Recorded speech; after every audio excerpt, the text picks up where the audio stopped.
Sucking in air faster than a fish out of water as I walked down the grassy aisle, my high heels giving me hell every inch of the way. It seemed that when it came to heels, I never learned my lesson. The memories of blisters and pain from the previous experience never seemed to be strong enough to persuade me to find practical shoes for whatever formal event I was headed to. 3 times on the way over here, the heels had wobbled so badly, I was afraid my ankle would snap in two. The dress didn't help much either in that regard. A deep shade of pumpkin spice. The gown hit just at the knees in the front and flowed long in the back. The flowing chiffon kept conspiring with my heels in a cruel attempt to knock Cinnamon Peters down for the count. The uneven ground of our backyard meadow didn't seem to be on my side either.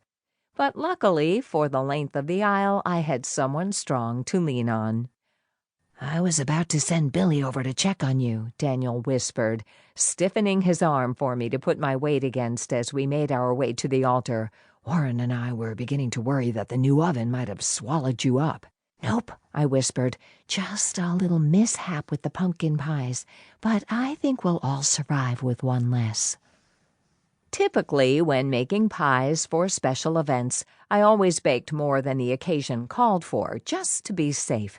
And besides, I wagered that in all of human history, the prospect of leftover pie had never made a single soul sad. "Well, you wouldn't know you had any trouble," Daniel whispered, looking down at me with a stare that made my heart do some tap dancing. "You're a knockout, Sin." I smiled. "I look like I just jumped out of Hades," I said, "but thanks for trying to make me feel better." The new ovens that had recently been installed at the shop worked much better than the old ones. The only problem was that they were almost too good. Occasionally, when I opened one of them, a giant burst of heat would come flooding out, hitting me right in the face. Sometimes I felt lucky to get away with my eyebrows still attached to my forehead. "Well, you do know how I like my women fiery," he whispered. I tried to keep from snickering, something that would have been inappropriate as we walked down the aisle, pretending to be respectable people. But the fact that I looked a little on the melted side didn't matter much to me at the present moment, not when I saw the way my grandfather's face was practically glowing at the end of the aisle. He was looking so handsome and cute in his vest, jacket, and bolo tie, it practically killed me. Daniel and I finally made it up to the altar, where Pastor Frederick Morgan stood next to Warren. I nodded at the elderly, stern-looking pastor, who was about as serious an officiant as you could find in Christmas River.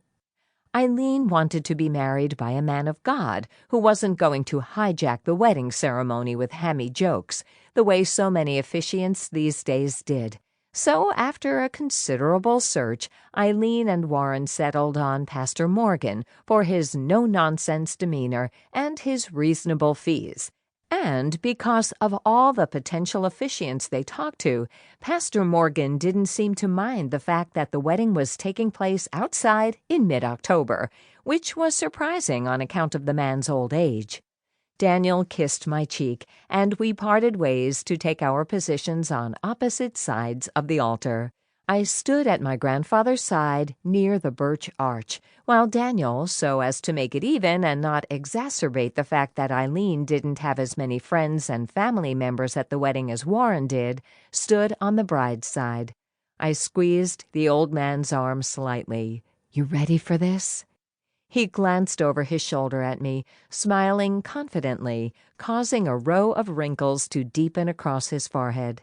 It moved me to see how excited, happy, and purely in love Warren was.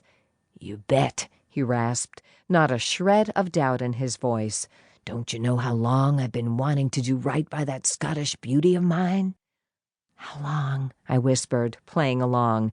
"Since the moment I laid eyes on her." I smiled as Ian, Eileen's grandson, and his girlfriend walked down the aisle toward us. Though Warren and Eileen had been technically married for several months now, in Warren's eyes the marriage was only half validated. The government had recognized their union, but Warren had been wanting his love for Eileen to be recognized by something greater. My grandfather